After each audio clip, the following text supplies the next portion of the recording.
pertama saya lihat IPK-nya bagus. Ya, IPK-nya di atas 3 lah. Kemudian di tahun kedua bagus. Nah, kemudian dia mendapat tukaran mahasiswa. Jadi dia dapat kesempatan ke Jepang. Nah, datang dari situ, apa yang terjadi? Dia itu sudah menganggap saya nggak cocok di teknik sipil gitu. Saya mikir kenapa gitu ya. Karena mungkin saya nanti tidak bisa bekerja seperti yang saya harapkan gitu. Gimana itu gitu ya. Ternyata waktu dia pertukaran di Jepang itu sangat menghargai waktu kan.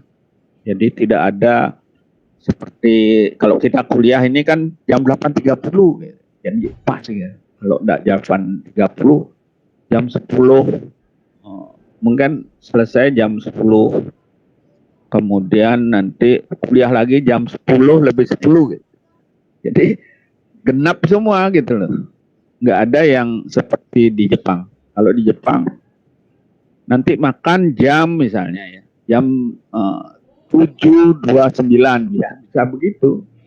7.22 bisa begitu gitu loh. Jadi ada tidak kelipatan 10 atau kelipatan 15 gitu. Jadi gitu. Nah, datang dari situ, nah itulah. Kemudian dia berhenti itu, tinggal 10 mata kuliah, ya berhenti dari teknik sipil, kemudian kuliah di cari D1 bahasa Jepang. Tamat dari situ, dia udah bisa bahasa Jepang. Nah, banyaklah temennya orang Jepang. Kemudian punya juga, kemudian dia ini waktu kosong dia belajar juga bahasa Inggris. Nah, kemudian itu tahun 2005. 2005 dia itu sudah jadi kalong itu, jadi berubah jadi malamnya jadi siang, siangnya jadi malam. Jadi karena sudah tidak kuliah di teknik sipil, dia bekerja dia waktu itu juga internet belum terlalu populer seperti sekarang. Dia harus ke penyewaan itu ya. Jadi ada di daerah Watu Renggong kalau tidak salah, itu dia tiap malam itu dia ke sana gitu sampai pagi baru pulang gitu. Nah, akhirnya, singkat cerita, dia cuma punya D1 bahasa Jepang. Tapi kemudian dia punya bahasa Inggris. Dia ternyata dia senangnya bahasa. Jadi passionnya ada di bahasa. Bahasa Inggris, bahasa Prancis, bahasa Rusia, bahasa Jepang lah. Nah, itu yang sehingga udah enggak akhirnya teman-temannya dari seluruh dunia dia bisa berkomunikasi. Akhirnya pertama dia nikah sama orang Arab. Ya, bahkan dia punya teman dulu perdana menteri atau menteri lah di Arab. Akhirnya dia nikah, gagal. Akhirnya dia nikah sama orang Amerika dan sampai sekarang berada di Amerika. Inti dari yang saya ceritakan tadi adalah harus punya visi ke depan, ya apapun itu gitu loh. Ya kamu fokus ke sana gitu. Dan semua akan bisa saja berubah gitu loh. Dari pertama Anda pengen teknik sipil, kemudian mungkin ke sastra, kemudian mungkin ke teknologi lagi, ya, dan seterusnya. Cuma yang saya sarankan, fokuslah. Jadi kalau Anda sekarang ke teknik sipil, fokus di teknik sipil. Selesaikan, karena baru beberapa hari yang lalu saya tanya, kenapa kamu nggak melanjutkan di teknik sipil? Rasanya kamu mampu untuk ngerjakan. Ternyata apa? Setelah di Amerika, biaya untuk kuliah itu sangat besar. Dia cerita bahwa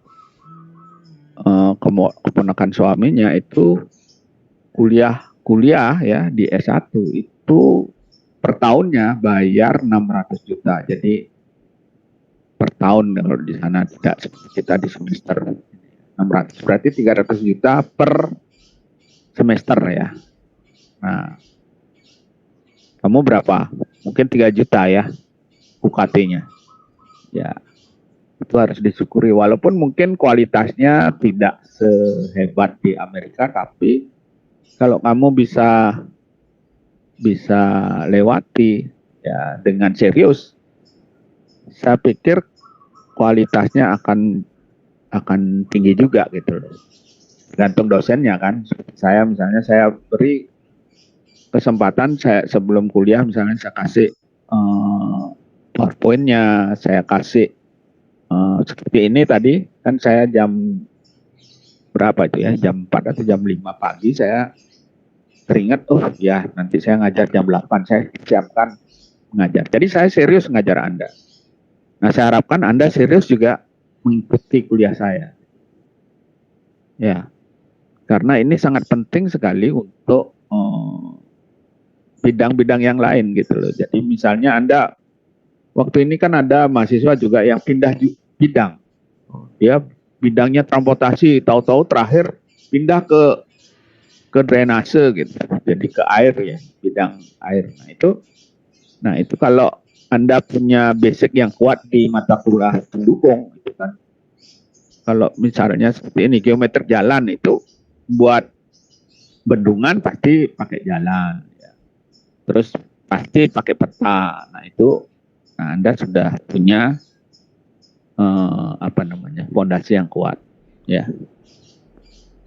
Nah saya ingat juga dulu anak-anak saya itu saya tidak berikan dia kursus pada gurunya, kursus matematik, kursus apa biasanya kan begitu. Saya dulu begitu juga, ya. Karena saya tahu itu yang membuai kita. Jadi artinya kalau kita kuliah belajar itu nanti akan ulangan sudah dikasih waktu les. Gitu. Jadi Anda itu kepintaran semu yang diberikan. Nah itu, cuma kan saya sudah lewat. Nah kalau dulu anak-anak saya tidak izinkan di mata pelajaran yang ada terus dia kursus itu gitu. Tapi kursus apa? Nah, dua hal yang saya biayai untuk kursus. Pertama adalah mengenai bahasa. Jadi dia bebas saja memilih bahasa apa. Mau bahasa Jepang, mau bahasa Inggris, mau bahasa Prancis, bahasa Cina, silakan. Satu itu. Jadi boleh kursus kalau dia kursus bahasa. Terus yang kedua, dia boleh kursus untuk kursus yang di bidang seni. Mau dia kursus nari, kursus ngegong, kursus gamelan, gamelan, atau kursus organ, ya, atau kursus gitar, ya. Karena saya nggak bisa, gitu. Saya senang musik, saya senang nari dulu, tapi saya nggak bisa organ, sampai saya beli organ, saya juga nggak bisa sampai sekarang. Makanya yang seperti itu saya boleh. Jadi gitu ya. Nah, kembali ke sini ya. Jadi peta ini adalah menggambarkan secara umum, ya, menggambarkan sesuatu yang ada di muka bumi ini gitu. Ya. Nah, yang saya ceritakan tadi itu bahasa-bahasa lain gitu ya. Jadi sebenarnya kan bahasa sangat tergantung dari pendengaran kita, tergantung dari mata kita, tergantung dari mulut kita kan. Ya, anak saya yang di Amerika itu sehari-hari ngajak anaknya bahasa Indonesia. Anaknya itu bisa bahasa Indonesia, mengerti bahasa Indonesia, tapi kalau dia menjawab pakai bahasa Inggris. Karena sehari-hari bapaknya yang juga ngajar bahasa gitu.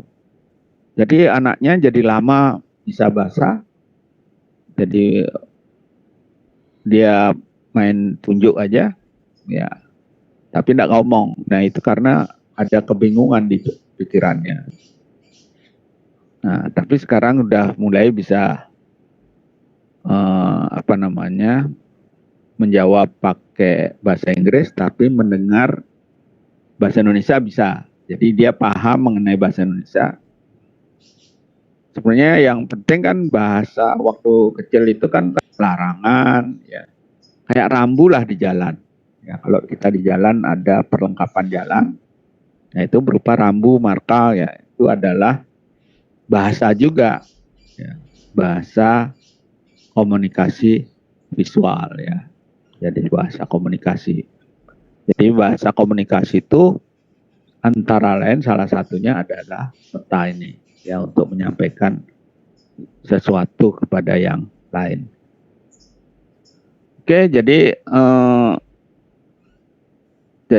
ini ada tulisan, ya. Ada satu lagi adalah gambar gitu. Nah, mana yang lebih mudah Anda cerna? Gambar atau tulisan? Nah, saya cerita sedikit mengenai gambar ini. Ternyata tidak semua orang bisa menganggap ini lebih mudah. Ya, mungkin ada yang menganggap tulisan ini lebih mudah gitu. Tapi sebagian besar ini juga bisa lebih mudah. Tapi sebagian kecil ada yang menganggap ini tidak mudah gitu. Contohnya adalah teman saya, namanya Lai atau Made Merkade namanya. Dia itu sering belajar bareng sama saya. Kemudian kalau ujian juga bareng-bareng sama saya. Suatu ketika saya ujian mengenai menggambar teknik, ya. Nah kalau dulu menggambar teknik itu tidak satu aja. Jadi menggambar teknik itu menggambar khusus mengenai tangga. Jadi satu semester kita belajar gambar tangga. Tentu gambar tangga itu tidak bisa hanya digambarkan dua dimensi kan. Jadi tampak atas begini, tampak samping begini. Kemudian kalau perspektif seperti ini gitu. Nah teman saya nggak pernah bisa dia menggambarkan karena dia tidak punya persepsi mengenai tiga dimensi. Gitu. Jadi tiga dimensinya itu nggak bisa di ini. Kalau ini kan dua dimensi kan. Oh ini ada kantor BNI, ini ada rumah sakit yang merah, ada rumah ini jalan yang merah itu misalnya. Ya.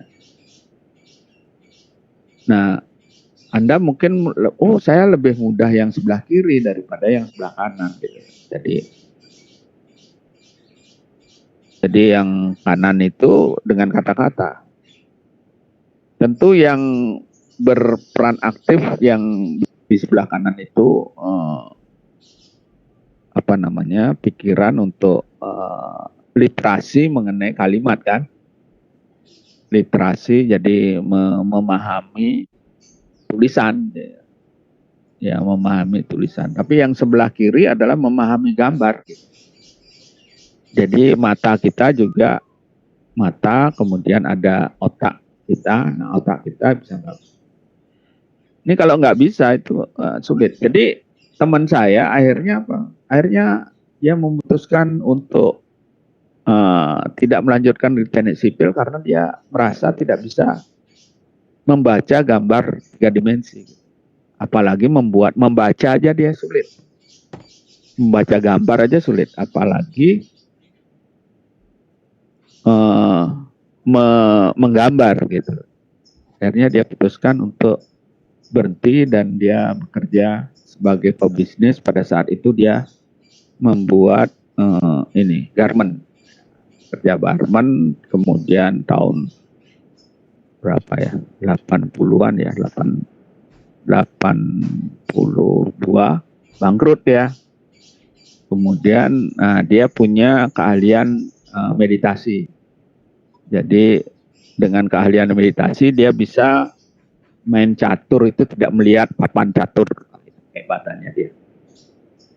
Saya melihat papan catur aja nggak bisa main sehebat dia gitu. ya melihat papan catur. Saya melihat papan catur, dia tidak melihat papan catur, itu dia terus menang karena dia atlet catur. Jadi dia juara lah di Denpasar dulu, dia juaranya. Berasal dari Wong Aye Kaje ya. Jadi rumahnya di belakang itu, tapi sekarang tinggal di Satiaki, rasanya Jalan Satiaki ya. Nah itu. Jadi mungkin ada yang anggap yang sebelah kiri jadi gambar itu lebih mudah daripada tulisan.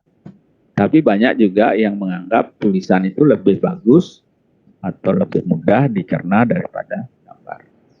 Nah, kalau Anda pilih yang sebelah kanan, tentu Anda harus punya kemampuan untuk literasi. Jadi memahami tulisan. Nah, yang terjadi sekarang kebanyakan orang ya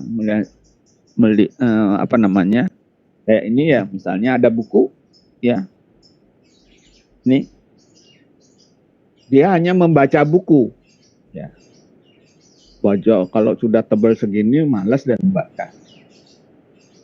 Tapi sebenarnya kalau Anda belajar dari buku, yang penting adalah bagaimana Anda meliterasi.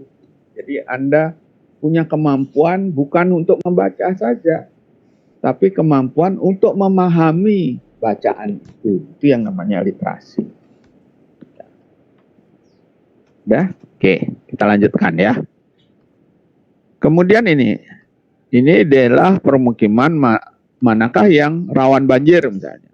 Di manakah lokasi yang akan tergenang air. Nah, di sini mungkin kita bisa lihat, oh ini ada sungai warnanya biru, kemudian ada pemukiman, kemudian mungkin ada warna daerah yang warnanya hijau, ada daerah yang warnanya merah. Berarti kalau kita lihat dari sini, kemungkinan ini yang merah inilah yang disebut yang tergenang banjir gitu. Karena di sini kan kalau kita lihat dari rawan banjirnya, rawan banjir itu kan yang mudah terjadi banjir.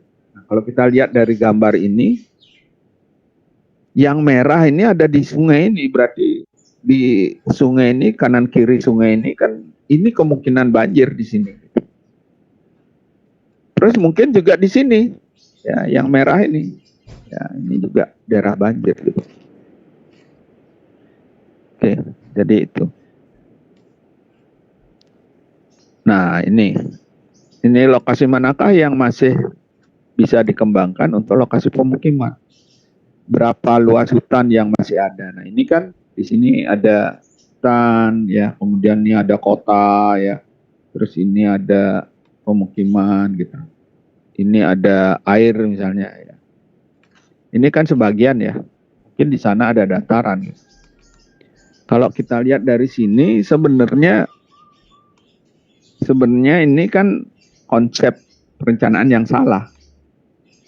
Ya, ini kalau kita lihat dari sini ya, kalau saya sebagai ahli dalam pembangunan jadi teknik sipil, saya melihat ini ada kesalahan fatal. Seharusnya kalau mau membangun ini pemukiman yang di sini, ini harusnya ditaruh di sini. Di bawah, yang di atas ini adalah hutan gitu. Makanya kalau kita mengevaluasi tata ruang, biasanya ruang yang di atas itu jangan sampai ada bangunan karena di sana merupakan serapan air ya. Jadi air terserap itu di hutan. Ya, biasanya kalau sudah dibangun rumah yang biasanya halamannya itu di beton ya, sehingga sedikit sekali yang masuk ke tanah. Nah, apa yang terjadi kalau seperti ini kondisinya? Maka pada musim hujan, air hujan yang turun ke sini ini akan masuk ke sungai.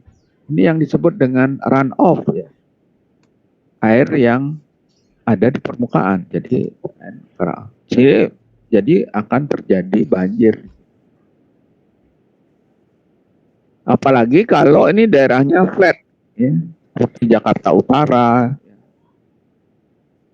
Jakarta Selatan seharusnya sedikit bangunan, kemudian apalagi kalau di Bogor. Nah, Bogor harusnya tidak boleh dijadikan tempat untuk hunian. Nah itu suatu analisa kalau kita melihat peta dalam bentuk 3 dimensi. Jadi ini. Nah, sebenarnya di bumi sekarang ini, data ini kan semua sudah ada. Di mana tersimpannya? Ini sebenarnya sudah ada dari tahun 87 itu, waktu saya kursus itu sudah ada. Yang menangkap ini adalah satelit. Ya, kalau zaman dulu satelitnya kan Landsat itu. Landsat itu adalah satelit yang bisa membaca gambar tapi masih kasar sekali. Kalau tidak salah satu titik di gambar itu lebarnya 60 meter kali 60 meter. Besar banget itu. Itu hanya kita tidak bisa lihat mobil, apalagi plat mobil. Itu nggak bisa. Jadi gambar itu tidak jadi satu pixel itu 60 kali 60. Tapi bayangkan sekarang teknologi begitu berkembang sehingga data yang kalau dulu 60 kali 60 sekarang itu sudah mungkin setengah senti kali setengah senti gitu. Ya. Atau mungkin lebih kecil dari itu. Karena apa? Karena sekarang Anda coba lihat di Google Map itu ada kamera ya. Itu kalau kamu taruh itu di rumah kamu itu akan terlihat gambar rumah kamu gitu. Gambaran rumah kamu, pagarnya warna apa. Jadi dulu makanya ada pemikiran bahwa bom Bali tahun 2002 itu adalah konspirasi gitu. Jadi yang ngebom itu bukan Asari, mungkin Asari siapa namanya itu yang ngebom itu mungkin buat bom yang kecil, tapi ada juga ya mungkin Amerika yang ngebom belakangan yang besar sekali. Ya. Nah itu kan ada konspirasi seperti itu. Gitu. Jadi ada pemikiran orang-orang yang sudah melihat kondisi seperti sekarang itu sudah bisa. Karena sekarang ya kenapa Osama bin Laden itu yang dianggap teroris oleh Amerika itu bisa terbunuh gitu loh. Padahal dia udah sembunyi di mana-mana gitu. Ya. Sembunyi di mana-mana. Cuma kan jejak digital itu enggak bisa dihapus. Misalnya ya kamu aja lah. Ya. Kamu pacaran misalnya. Nah, kemudian, ini cerita, saya ceritain, saya punya sepupu, itu punya, dia kerja di ini ya, di perusahaan, ya saya sebut aja perusahaannya, ya kerja di Excel. Kemudian istrinya itu juga orang Excel, tapi orang lebih ke IT. Kalau saya itu kerjanya di bagian finance ya, bagian keuangannya. Istrinya itu bagian teknisnya gitu. Nah, itu cerai gara-gara istrinya tahu ya suaminya itu selingkuh, ya Nah itu di aplikasi HP itu ada, jadi mau ngikutin kemana aja suaminya. Nah biasanya kan cowok-cowok banyak akalnya juga. Cuma kan dia lupa bahwa semua itu ada jejak digitalnya. Jadi misalnya gini triknya. HP-nya diganti, beli HP yang baru. Nah, tapi biasanya kan HP yang baru tapi SIM card-nya itu SIM card yang lama. Jadi kamu masukin SIM card yang lama ke yang baru, begitu Anda buka aplikasi, ketahuan HP Anda tuh diganti. Jadi jangan berpikir mau bohong gitu loh. Ya. Kalau saya juga mau mau strict juga, saya bisa aja. Karena baru tadi pagi saya belajar bagaimana membuat daftar hadir yang berisi lokasi kamu gitu. Berisi foto kamu gitu. Ya.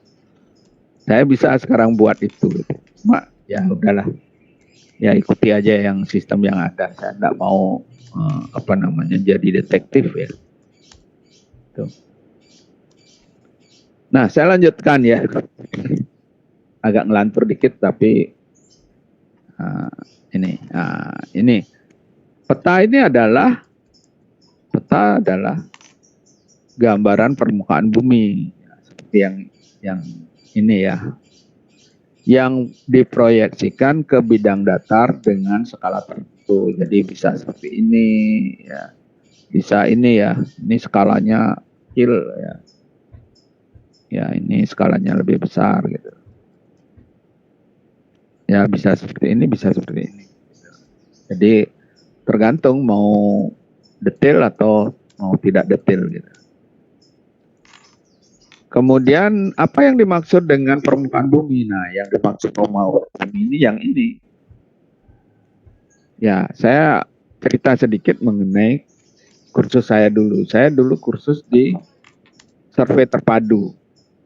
Nah, fakultasnya geografi. UGM. Itu Puspik ya. Ya, Puspik. Saya angkatan ke-12 tahun 87 itu. Yang diajarkan ini. Jadi semua ini ya, turunan dari ini semua diajarkan. Seperti ini misalnya. Ini ada bukit di sini. Nah, itu saya diajarkan gimana kok bisa terbentuk bukit ini. Nah, itu ilmunya adalah geomorfologi. Kemudian ini juga, oh ini kenapa ada begini? Kenapa sungainya di sini? Kenapa ada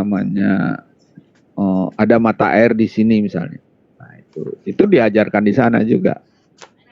Ada geomorfologi, ada geologi, kalau geologi kan mengenai batuan, geomorfologi batuan yang ada di permukaan. Kemudian ada juga fotogrametri. Nah, saya bisa membaca gambar foto sehingga seperti saya melayang di udara. Jadi gambarnya kayak kita melayang di udara. Gambarnya 3 dimensi. Nah, sebenarnya kenapa bisa 3 dimensi? Karena kamu mempunyai 2 mata. Nah, itu penting itu. Tuhan memberikan kita 2 mata itu untuk melihat stereoskopis ya. Kalau mata Anda satu terganggu, Anda tidak bisa melihat gambar stereoskopis. Jadi nggak bisa gambar 3 dimensi. Jadi kalau Anda menonton film 3D itu nggak bisa. Jadi kalau Anda mau nonton 3D itu harus 2 mata Anda ini normal gitu. Ya. Nah, itu pengalaman saya sehingga kita harus menghargai mata kita. Jadi karena mata ini dan itu kita punya 2 mata. Kenapa tidak 1 mata kayak Dajjal gitu ya. Punya 1 mata. Ya, itu ada maksudnya gitu. Jadi nanti di geomorfologi juga diajarin kipas aluvial. Jadi kalau terus ada patahan ada di mana. Nah, kalau kamu tahu patahan, nanti kamu bisa meramalkan gempa. Ya, kalau orang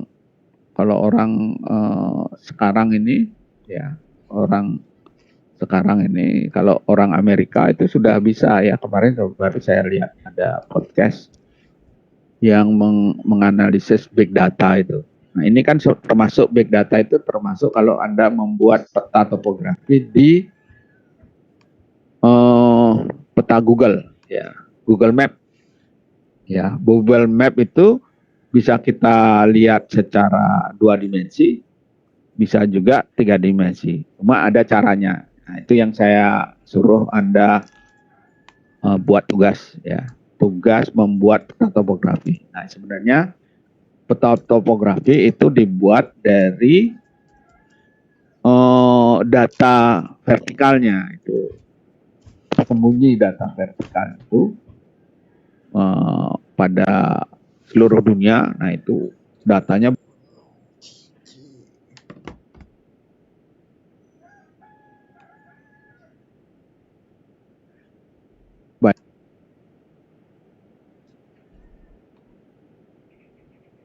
mau langganan Google itu bisa juga yang terakhir kamu terima. Yang kamu lihat secara gratis itu kan, yang kamu ubah itu kan 5 tahun yang lalu. Nah, itu pun bisa digeser-geser waktu melihatnya. Ya.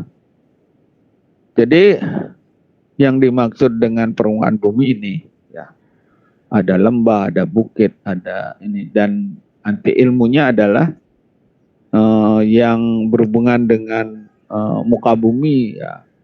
Nah, itu ada sesar, nah itu ada di, kalau Anda mempelajari ini. Dan sekarang itu sudah bisa, ya. Kalau orang kalau orang dulu yang konvensional bilang bahwa gempa tidak bisa diramalkan, tapi kan bisa diramalkan kapan? Karena kan gempa itu terjadi, kalau gempa tektonik, ya. Gempa tektonik itu terjadi karena lempeng bumi ini kan bergeser. Misalnya lempengnya Australia menyeruduk lempeng Asia. Nah, karena kita ini berada di cincin api, ya, ring of fire, ya, ring of fire istilahnya. Nah, itu setiap berapa waktu pasti dia akan patah, ya. Ya, dulu saya melihat patahan, ya, dari Pacitan sampai dengan Nusa Penida. Makanya kampus Bukit, ya, Jimbaran, kenapa batunya batu kapur? Karena itu hasil patahan. Jadi dia dulunya berada di dasar laut, itu diungkit sama lapisan Australia, ya, sehingga muncul ke daratan. Ya. Ini kan baru-baru saja gletser yang besar juga mencair. Nah, ini yang menyebabkan nanti beberapa kota di dunia, kota-kota besar di dunia akan tenggelam. Ini dikatakan oleh Joe Biden, ya, Presiden Amerika yang baru, karena dia punya kasus, kemudian untuk mengalihkan kasus, ya ngomongin itu gitu, supaya orang berpindah membicarakan mana kota-kota yang akan tenggelam gitu. Ya, nah itu nanti bisa Anda lihat, ya. Nanti kalau saya cerita itu lama nanti. Oke, ya. Jadi itu ini yang disebut bumi. Ini kalau dari jauh kelihatannya seperti ini. Kalau didekatin kayak tadi itu ada kota, ada hutan, ada pemukiman, ada sungai, ada gunung dan seterusnya. Nah, ini kegunaan atau manfaat peta, mengetahui perubahan-perubahan yang terjadi, meningkatkan kesadaran akan lingkungan hidup, mengetahui potensi sumber daya alam, perencanaan wilayah. Nah, itu tadi yang saya bilang, perencanaan wilayah. Mana hutan itu jangan diganggu lah. Ini kan kayak di Bali, orang membangun di daerah dekat Bedugul itu diizinkan. Nah, ini kesalahan pemerintah itu. Harusnya daerah di bawahnya Bedugul itu nggak boleh ya dibangun. Karena Denpasar itu kan ada di bawah tuh. Ya, di bawah itu. Jadi itu memerlukan air yang dari atas. Dan kalau dikatakan oh, ini pariwisata menghabiskan air banyak, salah itu. Karena kan kalau hotel-hotel untuk kolam renang itu kan tidak setiap hari diganti. Kalau setiap hari diganti dia bayar air berapa? Karena kalau ngambil air bawah tanah itu kan bayar. Ya. Jadi itu banyak hoax yang disampaikan oleh orang-orang yang nggak tahu, nggak ngerti itu. Ya. Jadi kalau air, nah sekarang coba ya tamu nggak ada, ya wisatawan nggak ada, hotel juga tutup semua. Terus airnya ini apa namanya berlimpah juga enggak. Karena kan air yang mengalir ya di sungai itu kan kebanyakan sekarang air permukaan dan sungainya dangkal-dangkal semua karena erosi dan sedimentasi gitu. Sedimentasi itu kan pengendapan. Ya, sungai di belakang rumah saya yang dulu 4 meter, jadi kalau saya dulu membersihkan tanaman di pinggir sungai, ya, itu kadang-kadang aritnya lepas, ya, masuk ke sungai itu nggak bisa didapat karena apa? Dalamnya air itu 4 meter. Tapi karena berjalannya waktu, itu tahun 80 ya, tahun 80 itu, mungkin Anda belum lahir ya, tahun 80 itu sungai masih belum ada perumahan di atas perumahan saya. Saya tinggal di Jalan Tunggul Lametung 9 nomor 11 di sekitar Ahmad Yani. Sekarang kan sudah ke atas sampai dengan apa namanya wilayah Badung sudah berisi bangunan sehingga sekarang kalau lewat jadi kalau kita masuk sungai sekarang itu sedengkul, jadi kira-kira 40 sampai 60 cm lah ininya airnya. Kenapa? Karena kan waktu musim hujan dia akan menjadi air limpasan. Jadi turun ke bumi kemudian melimpas menjadi banjir. Jadi dari tahun 80 saya tinggal di sini itu kena banjir sudah berapa kali. Sehingga saya terpaksa membuat bendungan kayak di Belanda. Dan kalau banjir halaman saya itu lebih rendah dari sungai, maka air got itu sudah saya isi apa namanya pulp ya atau apa ya. Jadi airnya tidak bisa masuk, air sungainya nggak bisa masuk. Tapi kalau dia sehari-hari lebih rendah dari halaman saya, maka air yang ada di halaman saya itu bisa masuk ke sungai. Gitu. Jadi gitu. Jadi prediksi terjadinya bencana, jadi kita bisa prediksi ya daerah mana yang daerahnya sekarang berapa ketinggiannya, kemudian yang banjir gimana ya.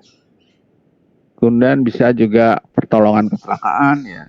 Jadi bisa juga kita gunakan peta itu untuk membantu. Oh, kalau sekarang kan share lokasi ya.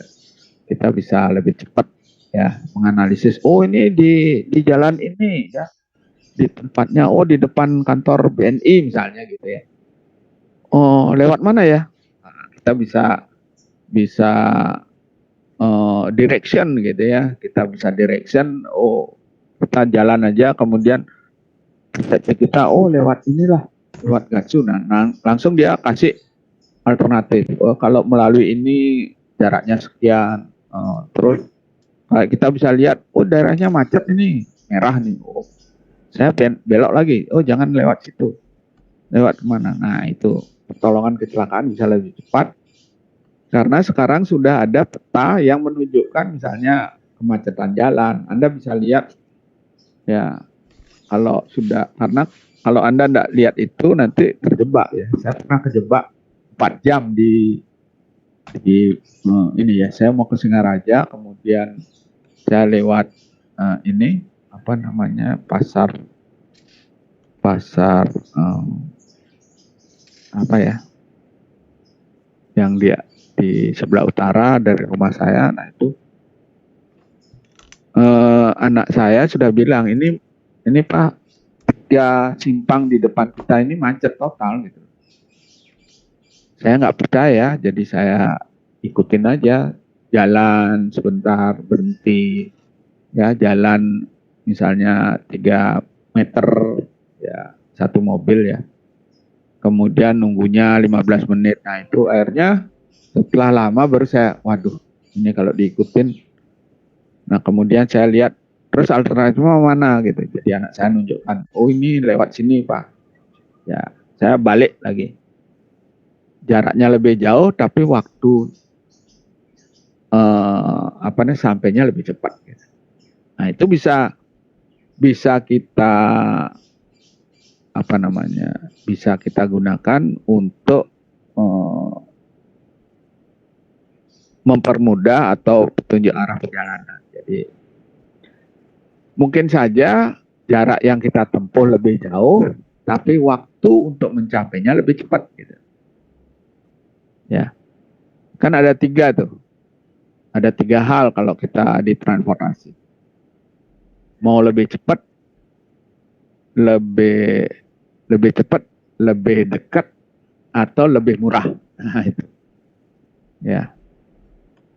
Jadi lebih murah berarti kita memperhitungkan biaya. Misalnya kalau kita mau ke Nusa Dua dari Sesetan, nah itu kita pilih jalan yang biasa atau lewat tolnya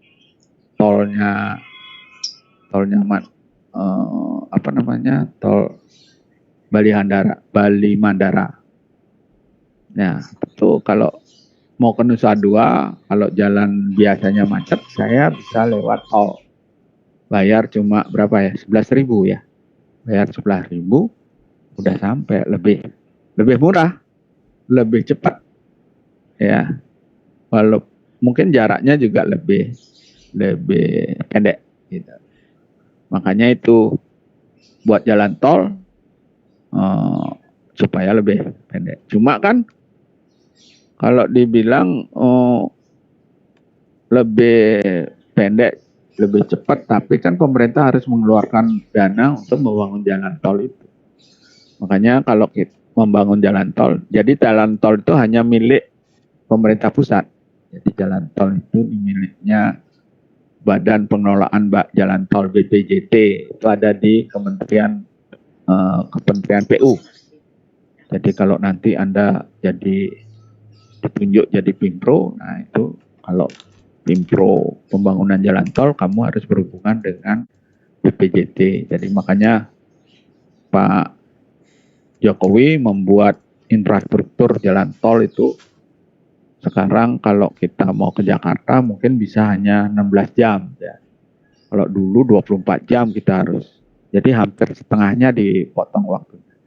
Tapi kalau kita langsung. Nah, jadi kalau kita pengen singgah-singgah, tentu jangan gunakan jalan tol, gunakan jalan biasa. Ya, jadi itu. Kemudian itu mempermudah dan petunjuk arah perjalanan dapat memperkirakan arah dan jarak tempuh ya. Kemudian yang terakhir adalah peringatan diri daerah rawan bencana alam. Jadi kita bisa lihat misalnya dulu kalau itu Situ Gintung, ya pernah dengar tragedi Situ Gintung, itu adalah kayak danau ya, danau kecil. Itu ada di Jakarta Selatan, daerah dekat mana ya, Ciputat atau di daerah sana lah. Nah itu situ itu adalah digunakan untuk menampung air hujan. Nah padahal itu sangat kritis tanggulnya. Begitu tanggulnya roboh, wah langsung sekian ribu meter kubik air melimpah ke perumahan. Karena di bawahnya perumahan semua, jadi banyak yang meninggal ya karena tidak sadar akan rawan bencana. Makanya sekarang kalau Anda mau nanti ya kalau punya modal untuk beli tanah, nah itu harus dilihat ya rawan bencana enggak. Kalau itu merupakan daerah rawan bencana, jangan dijadikan pemukiman, tapi jadikanlah dia perkebunan kayak apa ya yang risikonya lebih kecil dan lebih besar manfaatnya gitu.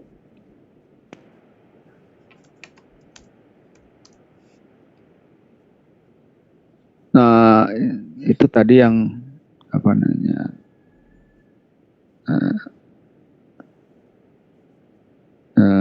apa namanya peringatan dini rawan bencana. Nah kemudian jenis peta. Jadi jenis peta itu ada dua ya.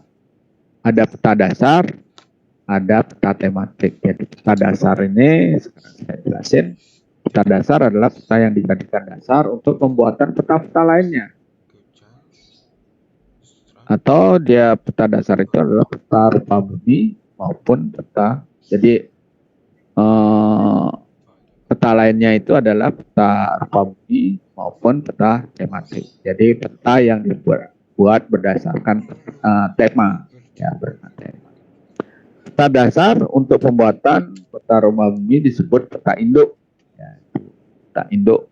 Sedangkan peta dasar untuk pembuatan peta tematik disebut peta kerangka.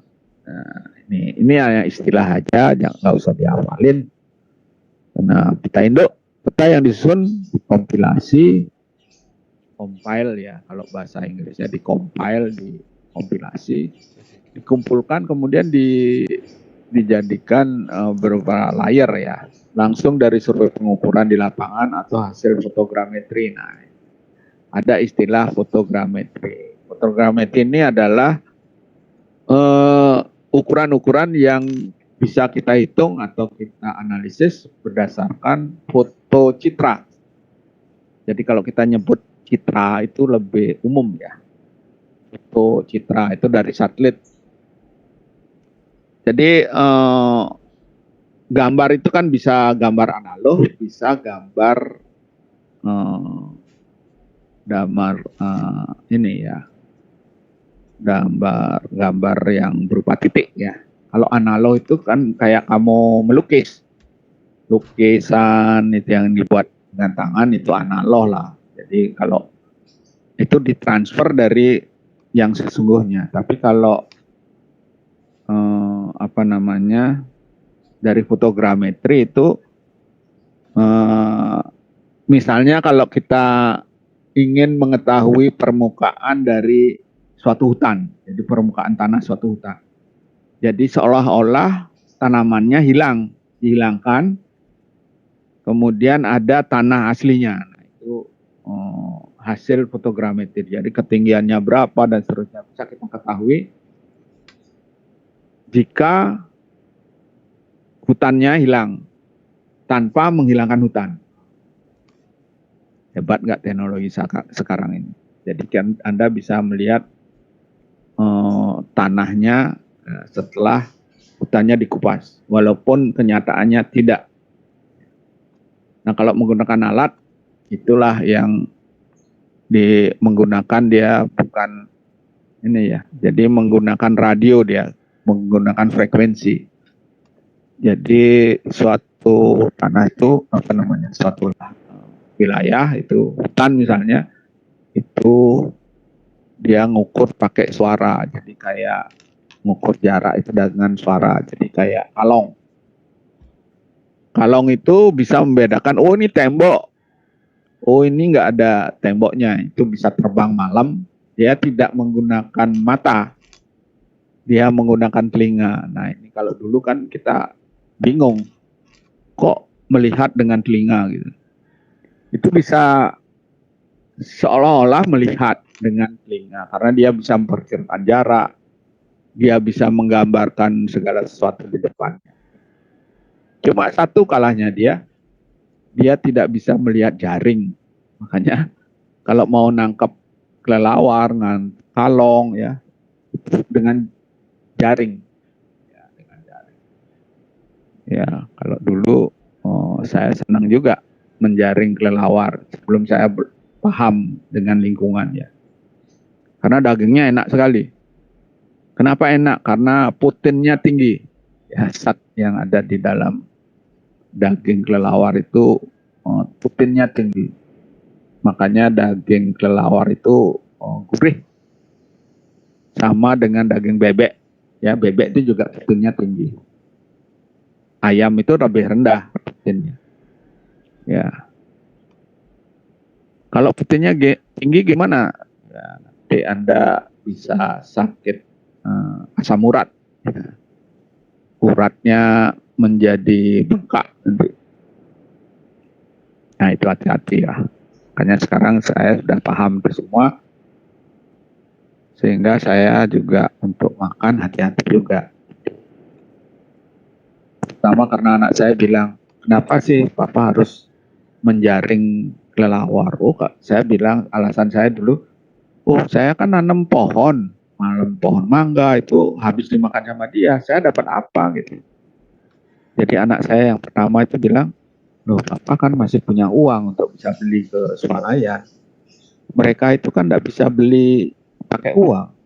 Dia itu mengandalkan alam.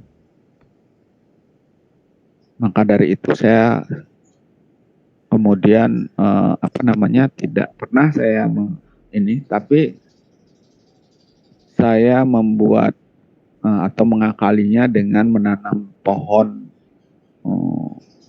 yang buahnya dimakan oleh kelelawar di pinggir sungai. Jadi untuk menahan sungai, ya. Apa itu? Ya, misalnya jambu. Kalau di Bali namanya jambu kelampuak. Jadi kelampuak itu jambunya kecil-kecil ya. Kemudian pohon ketapang. Jadi buahnya ketapang itu juga nggak enak itu. Tapi bagi mereka, jadi bagi kelelawar itu enak sekali karena kalau nggak ada makanan yang kita makan ya seperti pepaya, terus mangga, nah, itu sudah enak. Makanya tinggal kita tanam di pinggir sungai. Kebetulan rumah saya itu pinggir sungai, jadi di pinggir sungai itu saya tanamin kelampuak, saya tanamin ketapang, ya, saya tanamin juwet, ya kayak itu. Jadi sehingga mereka punya makanan untuk itu. Ya. Seperti misalnya ini juga pohon roti ya.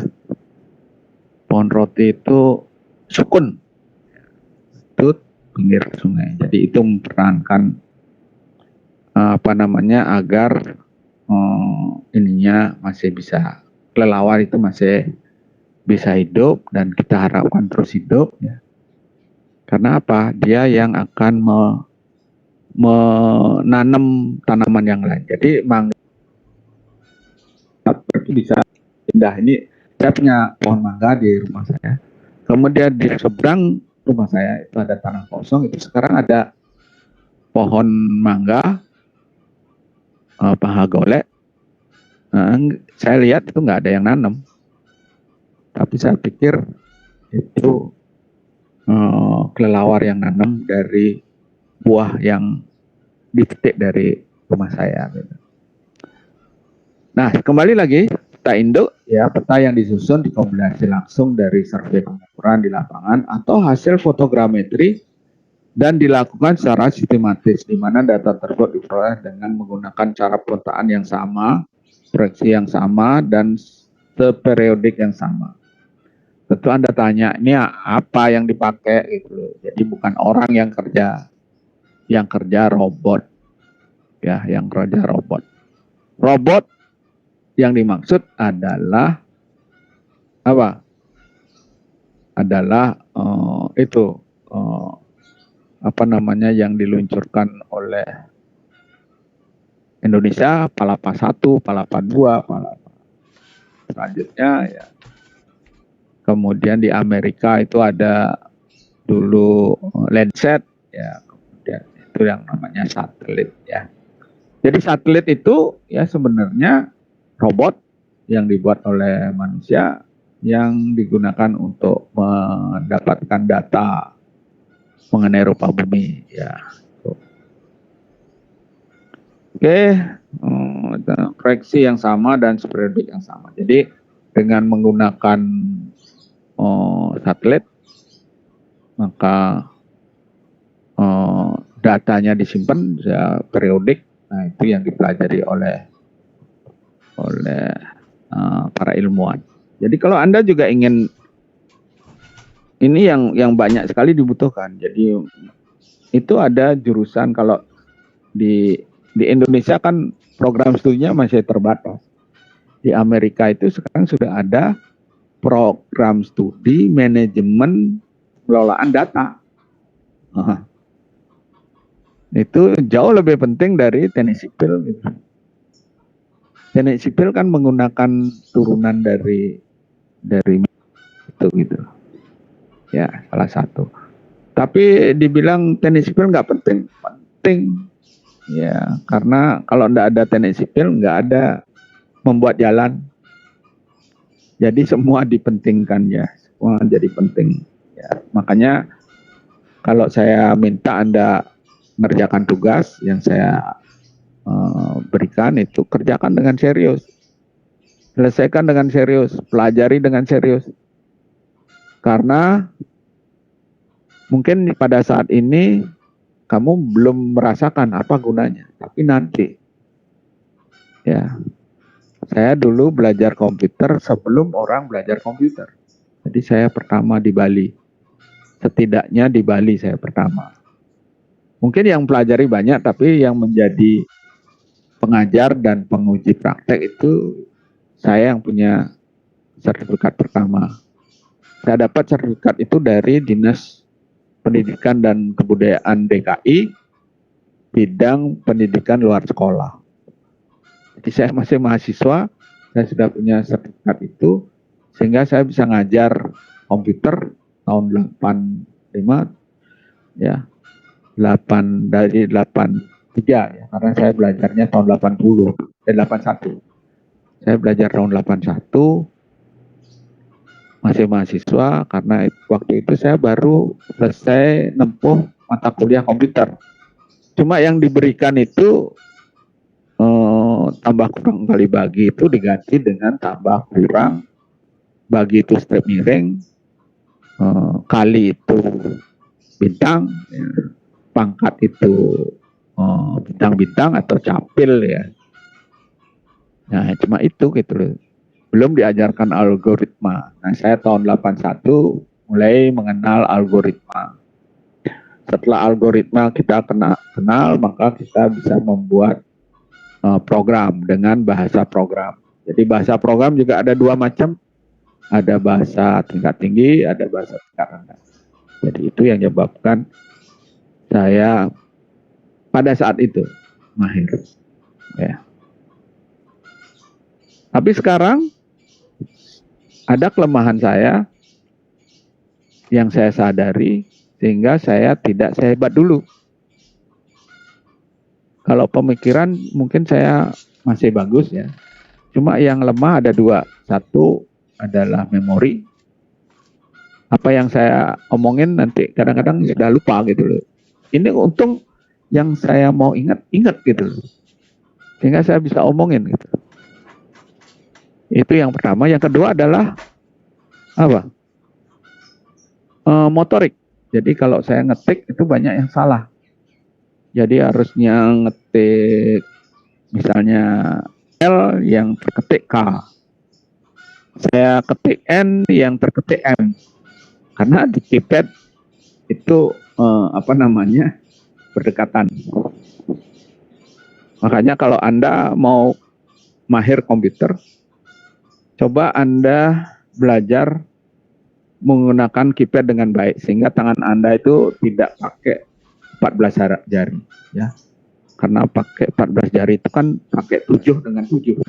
Jadi 7 dengan 7. 7, 7, 7, 7, 14 jari. Itu nggak bagus karena kan bergeraknya itu kadang-kadang nggak tepat kalau sudah tua. Mungkin kalau masih muda Anda pakai jempol ya. HP-nya ya Anda bisa hilangkan, Anda hafal tuh keypad. Jadi keypadnya HP. Jadi saya lihat ponakan saya itu sedang keypadnya itu nggak ada hurufnya. Nah sekarang coba kamu belajar menggunakan keypad tanpa malam ya. Ada huruf A, B, C, ada titik koma, ada koma, nah itu kalau bisa kamu mengerjakan dengan 10 jari. Jadi tangan Anda diam di atas keypad, kemudian Anda ketik. Caranya gimana? Dengan main game. Jadi kalau dulu saya pelajarin itu main game, yaitu ada meteor yang datang. Kalau kita tidak ketik di meteor itu ada huruf. Jadi kalau kita tidak ketik hurufnya, maka dia akan menabrak bumi. Nah itu kan itu histori lama itu ya, histori lama. Ya kenapa dinosaurus musnah di bumi ini? Itu karena ada meteor yang jatuh di bumi. Nah itu dulu itu ya. Jenis-jenis dinosaurus yang masih ada adalah yang di Komodo.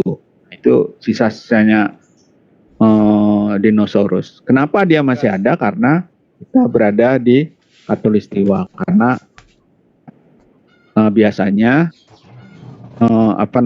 meteor itu jatuh di daerah kutub ya. Nah itu sejarah itu ya. Nah sekarang yang saya mau sampaikan, setiap orang punya zaman dan setiap zaman ada orangnya. Anda yang sekarang orang yang memiliki zaman ini ya. Jadi saya ingatkan ya, gunakan sehatmu dengan baik ya, ini milikmu. Oke, atau peta lunak petanya.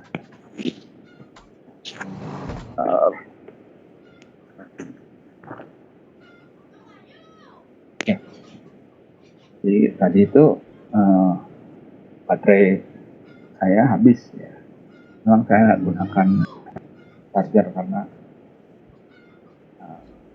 ya awet ya.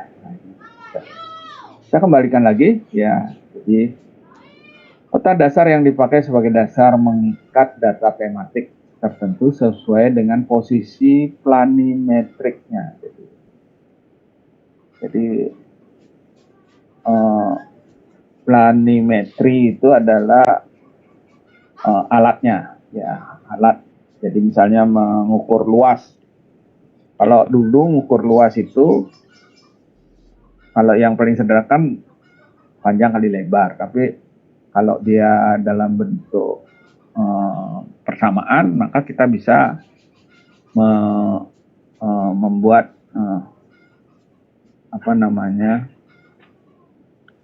membuat integral dari dengan batas persamaan itu. Tapi kalau petanya wilayahnya itu tidak berbentuk bentuknya nggak karuan lah, tentu sulit menghitung luasnya kan.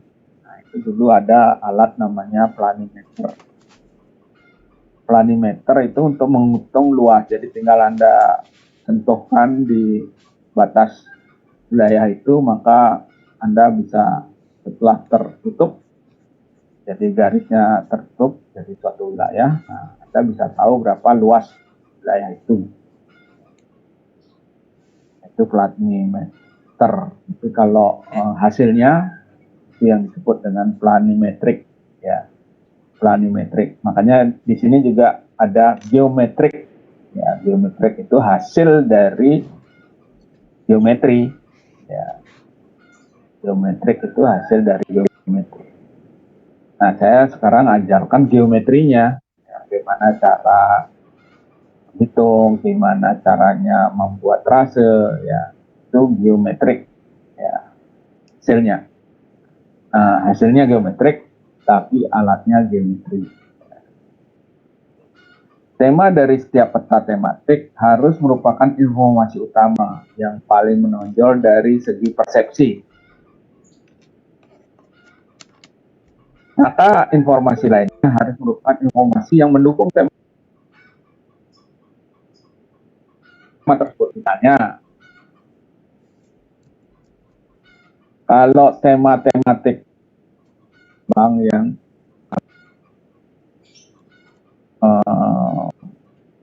menunjukkan informasi yang mendukung. Misalnya, kalau pariwisata yang mendukung apa?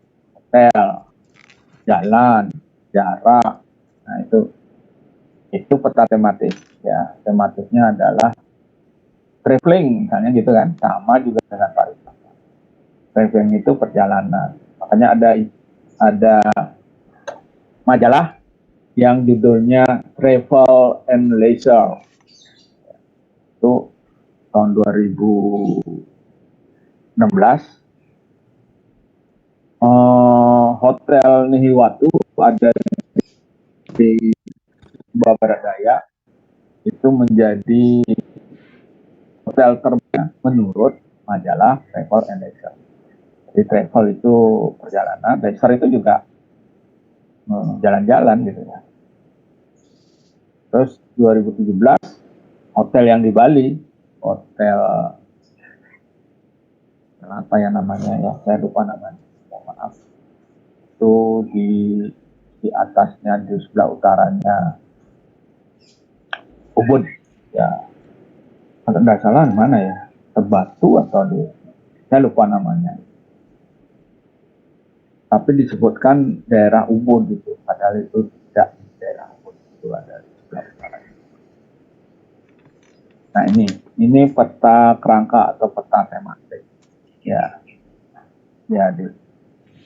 Nah, peta tematik ini peta yang mempunyai tema tertentu, contoh peta penggunaan HAN, peta tanah, peta geomorfologi, peta kepadatan penduduk, peta kesesuaian lahan, peta tata ruang. Jadi peta tematik sebenarnya turunan dari peta dasar. Jadi yang pertama dibuat peta dasar dulu. Kemudian peta dasar itu caranya dibagi-bagi menjadi layer-layer. Ya, layer apa ya, bidang-bidang tertentu. Biasanya misalnya kalau rupa bumi misalnya, itu kan batas wilayah, kemudian pantai. Nah, itu kan bisa berubah. Ya, pantai bisa berubah karena ada erosi dan sedimentasi, bisa tambah luas, bisa tambah sempit. Nah, itu bisa terdiri dari misalnya layernya layer atas ya. Udah bisa juga layernya adalah apa namanya, pantai misalnya. Kita gambarkan jadi satu layer. Kemudian ada yang misalnya batas wilayah, kemudian diisi warna apa ya. Misalnya kalau tadi cerita mengenai COVID misalnya, tematiknya COVID, ya berarti berapa banyak yang, kalau kita lihat, peta untuk yang menderita atau terinfeksi COVID, yang kita ceklik itu, nanti yang keluar adalah per wilayah, ada yang berapa orang, jadi itu adalah gambaran berapa orang yang masih terinfeksi. Ya, tadi saya lihat Pak Luhut Binsar Panjaitan mengumumkan ini Jogja sudah turun ke level 3, Bali ya kira-kira minggu depan. Nah, itu kan memprediksi. Ya, karena kalau kita lihat dari peta yang terinfeksi, peta yang apa namanya, isoman, isoter, itu bisa kita lihat posisinya nurun nggak gitu. Kita lihat petanya bisa oh ini daerah Jogja, daerah Bali. Nah itu tematik. Ya. Temanya bisa macam-macam, bisa peta kepadatan penduduk, sehingga waktu kita membaca misalnya yang terinfeksi virus misalnya, kita bisa lihat juga kepadatan penduduknya. Oh pantas di sini tinggi sekali yang terinfeksi virus karena oh penduduknya juga banyak. Kalau yang penduduk di Indonesia terbanyak kan Surabaya, ya Surabaya, kemudian Jawa Timur lah, Jawa Timur, kemudian Jawa Barat, Jawa Tengah. Ya, lumbung-lumbung suara kalau pakai setiap orang itu punya satu hak suara, nah itu waktu pilpres Jawa Timur itu penting deh. Tapi kalau di Amerika beda, tidak hanya banyaknya penduduk, tapi yang berpengaruh juga provinsi. Ya, sehingga Joe Biden menang dari ini karena jumlah negara bagian yang memilih Joe Biden lebih banyak dari yang memilih Trump. Ya. Kalau jumlah pemilihnya tentu yang memilih Trump itu lebih banyak daripada yang memilih Joe Biden. Tapi negara ya, jadi satu negara misalnya, oh Jawa Timur menang PDIP ya, atau menang Jokowi gitu. Terus di Jawa Barat menang ini apa namanya Prabowo. Jawa Tengah menang Jokowi. Berarti kalau dari 3 itu aja, misalnya 2-1, berarti Jokowi menang. Makanya kalau di Amerika di setiap negara bagian menjadi penting. Jadi tidak melihat jumlah wilayahnya, jumlah penduduknya. Tapi yang penting adalah jumlah pemilih. Kalau di Indonesia mungkin harusnya ditentukan yang menang itu adalah jumlah provinsi yang memilih Jokowi.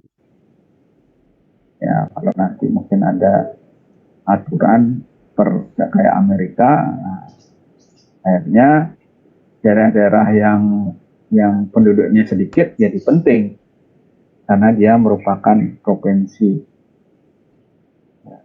Kalau sekarang kan yang terpenting jadi provinsi juga penting karena jumlah penduduknya. Jawa Timur jadi penting karena pemilih di Jawa Timur paling banyak. Oke, kita lanjut bentuk simbol objek ya. Jadi ini biasanya kalau di peta disebut dengan legenda, bisa dicatat ya. Legenda itu misalnya jalan digambarkan dengan garis, bangunan digambarkan dengan titik, hutan.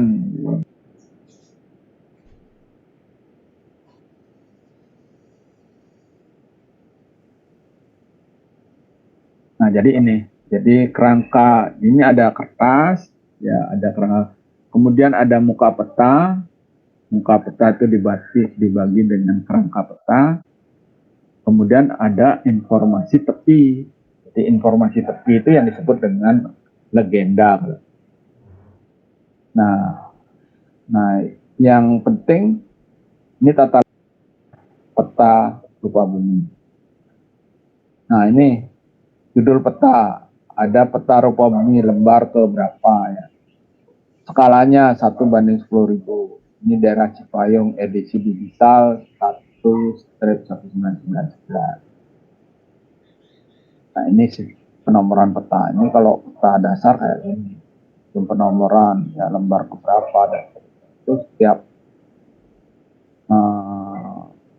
koordinat ada wilayah. Dan ini tunjuk peta diagram lokasi. Jawa Barat, Jakarta,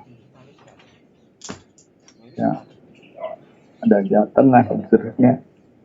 Jadi kalau di ini tidak berdasarkan provinsi dia, bisa ini kayak ini Jakarta, kemudian ada Provinsi Jawa Barat.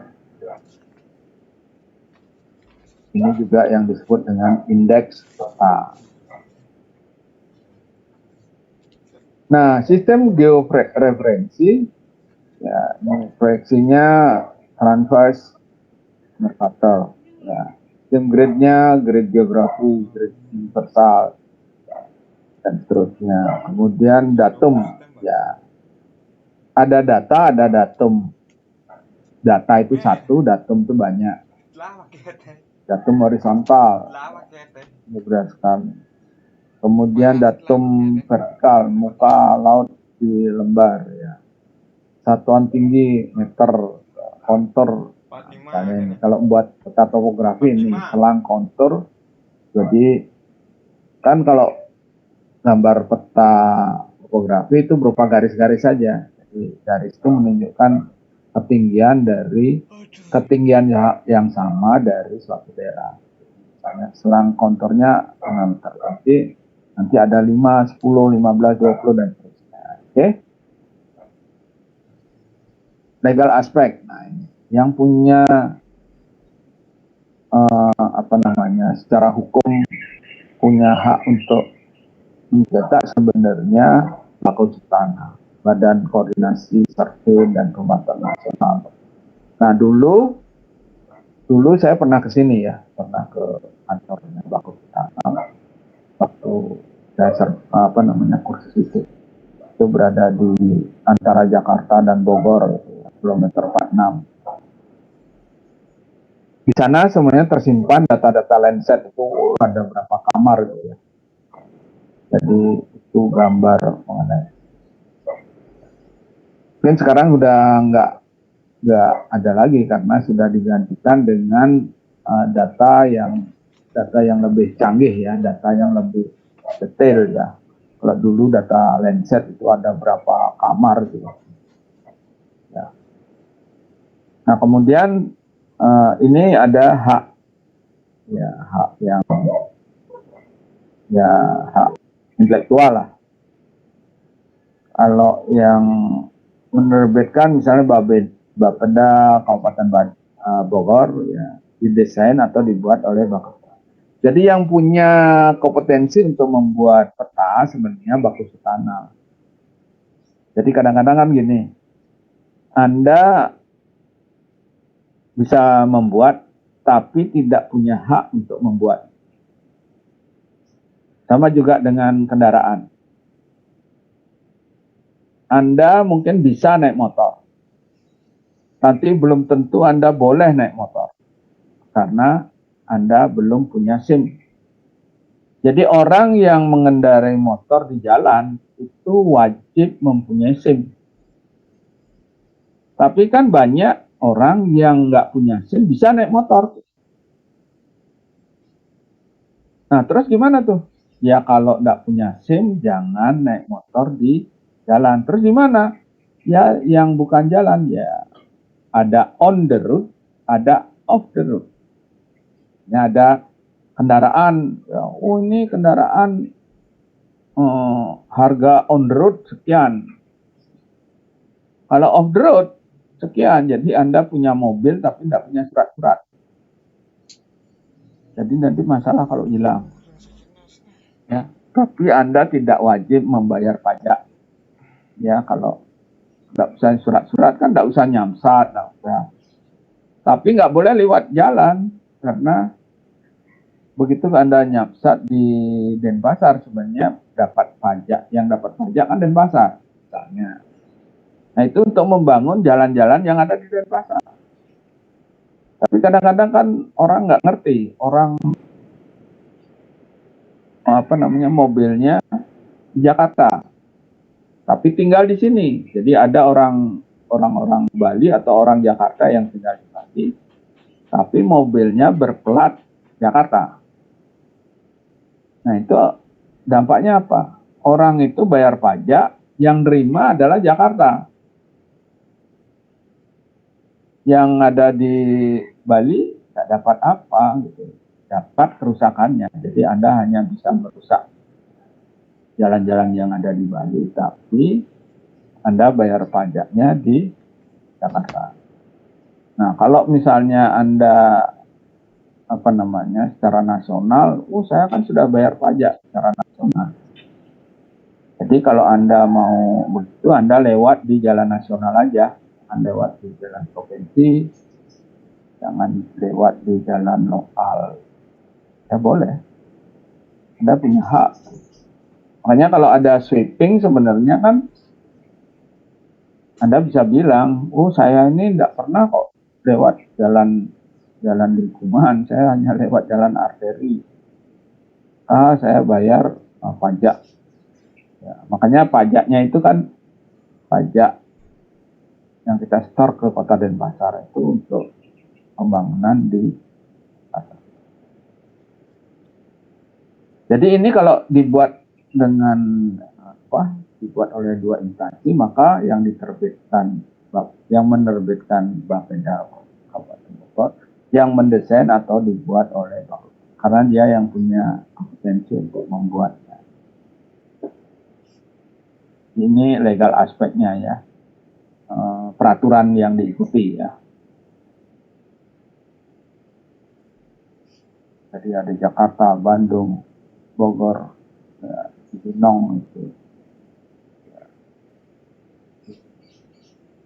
Keterangan riwayat yang dibuat oleh Pusat Pemetaan Badan Koordinasi Survei dan Pemetaan Nasional tahun 99 sampai 2020, dikompilasi dari peta. Jadi ini sebenarnya kalau Anda buat TA, kemudian Anda membuat membuat peta yang berhubungan dengan peta rupa bumi, maka harus ini aspek legalnya. Oke. Ini keterangan riwayatnya, nanti mungkin ada dan ini petunjuk pembacaan koordinat. Jadi pada saat Anda membuat peta topografi harusnya disebutkan itu kan ada 4 titik. Jadi kalau Anda pakai koordinat, maka satu titik itu harus ada 2 koordinat. Jadi ada sekian bujur timur, sekian bintang selatan. Ya, kalau ada di bintang selatan. Ya. Jadi ada timurnya ya berapa, utaranya berapa. Tapi yang paling penting adalah kamu harus mengisi mana utaranya gitu. Nah, sekarang kita bicara mengenai orientasi ya. Nah ini. Jadi di dalam peta itu ada orientasi. Orientasi itu supaya Anda tidak bingung, maka diberilah orientasinya. Orientasi kalau di dalam peta di utara. Jadi utaranya di situ. Jadi itu kan sebenarnya ada utara. Sebenarnya yang dimaksud adalah peta itu. Kemudian ada utara grid, ya, ada utara magnetik. Nah, utara magnetik itu kalau Anda bawa kompas, maka akan tertunjuk utara magnetik gitu loh. Itu kompas. Makanya di kompas itu ada utaranya yang sebenarnya. Ini bagi yang sudah pernah ikut pramuka, ya ini pasti tahu karena pasti diajarkan. Jadi saya kebetulan dulu ikut pramuka sampai SMA saya. Jadi ada dari siaga sampai siaga, pendega kan gitu ya, penegaknya sampai penegak. Jadi sehingga saya tahu mengenai bahasa isyarat ya, pakai ada Morse, ada Singapura, ada itu. Jadi sebenarnya pelajaran pramuka itu kalau kalau diajarkan dengan benar itu bagus. Sehingga pada saat liburan misalnya, saya dulu pada saat liburan itu tidak pernah diam di rumah. Setiap liburan pasti camping. Dan itu banyak pelajaran yang kita bisa dapat dari camping itu. Misalnya mengenal tumbuhan, ya. Kita dikasih daun yang sudah dibejek itu ya, dihaluskan, kemudian berdasarkan bau daun itu kita nyari sebenarnya pohonnya mana sih gitu. Nah itu kan pengetahuan Anda. Sampai sekarang saya sampai punya tanaman di halaman rumah saya itu sekitar 400 lebih lah, 400 lebih varian tanaman ya. Itu belajar, saya orang teknik tapi belajar juga mengenai flora. Nah itu karena saya dulu pramuka gitu. Jadi ini ya. Jadi kayak gini, ini orientasi. Nah, kalau lebih luas kenapa orientasi penting? Misalnya dalam hal religius misalnya, itu kalau orang Muslim kiblatnya kiblatnya itu kan Mekah ya. Maka di sana kalau dia sholat pasti harus menghadap kiblat. Nah, itu kira-kira ke barat laut ya. Itu makanya kalau Anda ke hotel itu ada kiblat gitu. Berarti itu orientasi untuk orang-orang Muslim. Kalau orang Bali kiblatnya ke timur. Ya, makanya ada Dewa Nawasange itu ya. Ada putih, kuning, merah, hitam. Itu utara, selatan, timur, barat. Nah, dilambangkan dengan warna. Utara itu hitam, selatan itu merah, putih itu timur, kuning itu barat. Jadi utara selatan itu kalau di Bali namanya ada bahasa Sangsekerta, utara itu adalah Uttarayana. Selatan itu adalah Dakshinayana. Nah, beda dengan orientasi yang berinikan gunung. Ya, jadi kan ada yang pakai gunung. KJ Cloud. Ya, kalau KJ orientasi untuk gunung yang berada di utara gitu loh. Jadi kalau orang Denpasar menganggap KJ itu di utara gitu. Padahal itu beda antara Uttarayana dengan gunung. Makanya kalau orang Buleleng, jadi saya orang Bulldog ini, ya, Buleleng Dogen. Gitu. Tapi saya tidak asli juga Buleleng. Saya lahir di Jogja, kecil di Buleleng, di Singaraja, besarnya di Denpasar. Jadi kalau saya ditanya juga, asalnya dari mana? Saya dari Jogja.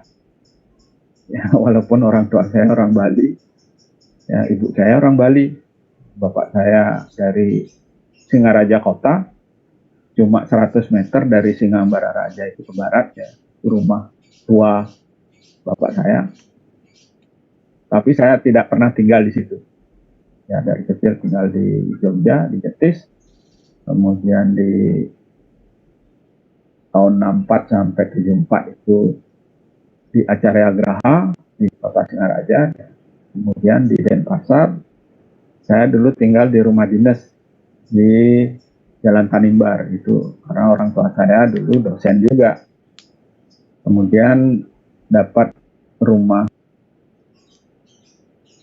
gunakan untuk rumah ini karena kampus dulunya mau dipindahkan ke Tembau. Nah, ada berapa komplek dosen yang antara lain adalah komplek Dharma Santi ini yang saya tinggali sekarang. Jadi itu hubungannya dengan mata angin ya. Jadi ada arah yang menunjukkan orientasi ya. Jadi kalau orang Hindu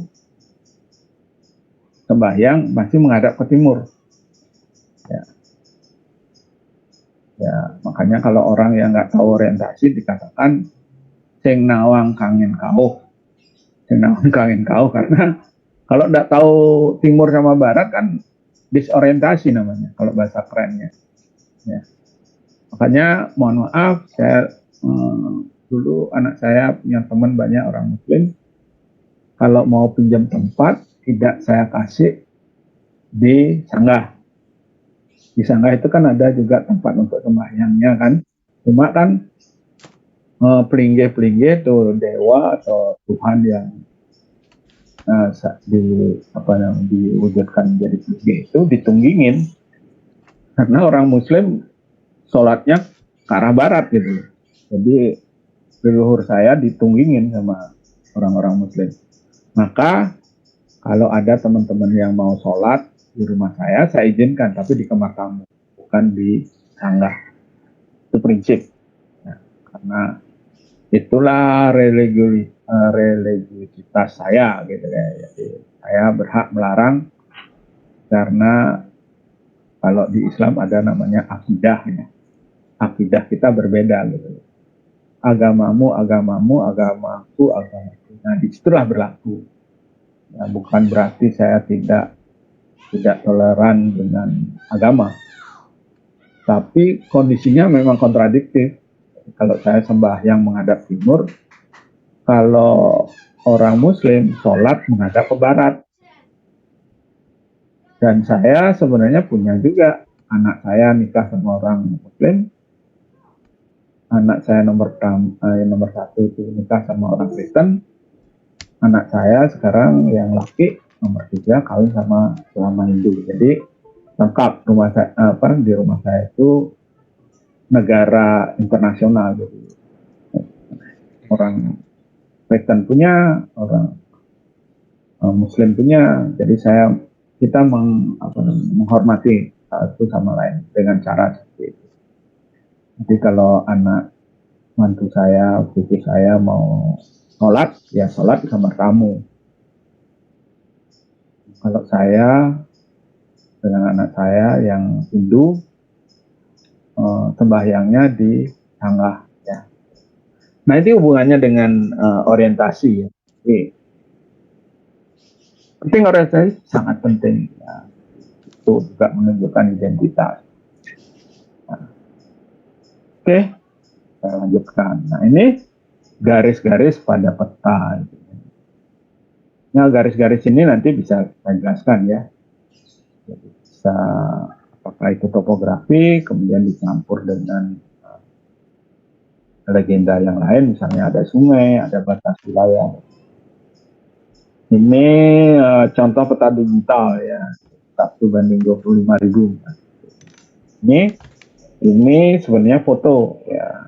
Jadi kalau dikatakan peta ini nggak bisa juga, jadi karena ini gambar bebas ya, foto yang bebas ya.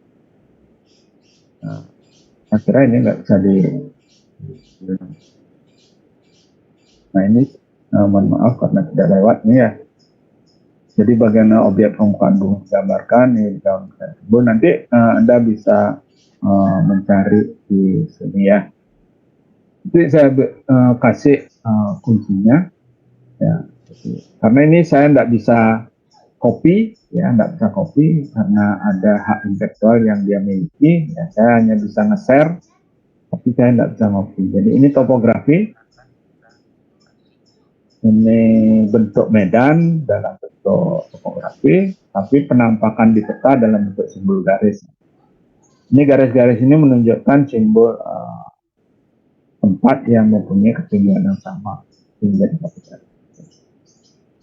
Itu bentuk medan, ini penampakan di peta. Ini hubungan antara relief dan sebaran objek ya. Bisa Anda ambil. Penyajian data ketinggian dalam bentuk kontur dan shading. Jadi ini kalau analisis profil penampang itu kalau di garis merah itu, jadi kalau di garis merah kalau dilihat tampak sampingnya seperti ini. Jadi kayak ada gunung ya. Kemudian yang merah ini adalah garis yang dipotong tadi. Jadi ada pegunungan, ada dataran gitu. Kemiringan gradien ya ini bisa diukur ya kayak ini. Nah ini yang mungkin nanti Anda lebih fokus ke sini ya. dengan melihat tutorial ya. Jadi nanti Anda coba cari tutorial mengenai peta topografi, kemudian tutorial membuat peta topografi dengan data dari Google Map dan aplikasi dari mungkin ArcView, Google Map, ya dan sebagainya. Oke. Ini objek ya, pengenal objek. Skala peta,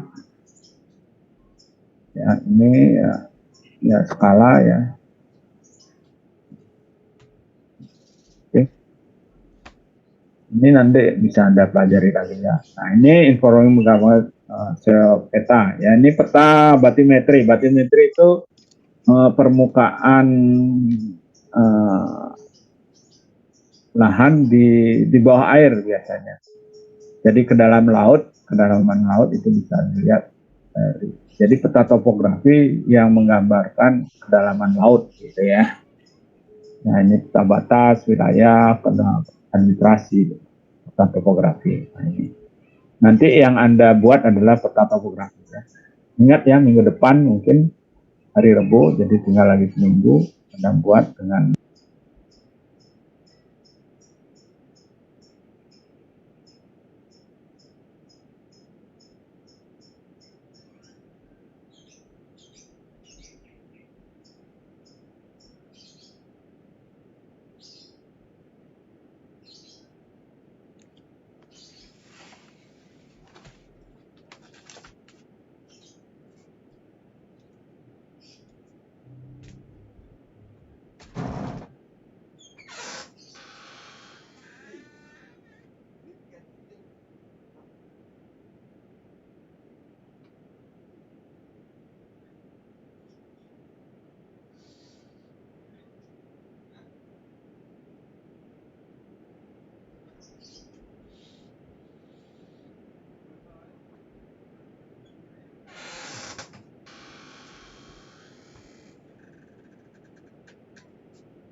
EDI 1, 2, 3, 4, 5.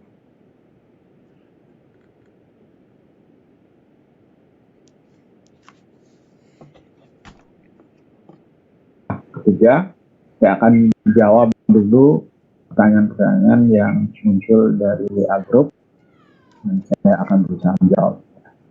Oke, untuk hari ini saya akhiri kuliah ini. Ya, semoga bisa ketemu lagi minggu depan. Oke, selamat siang. Selamat siang, Pak. Terima kasih. Terima kasih, Pak. Terima kasih, Pak. Selamat siang Pak, terima kasih.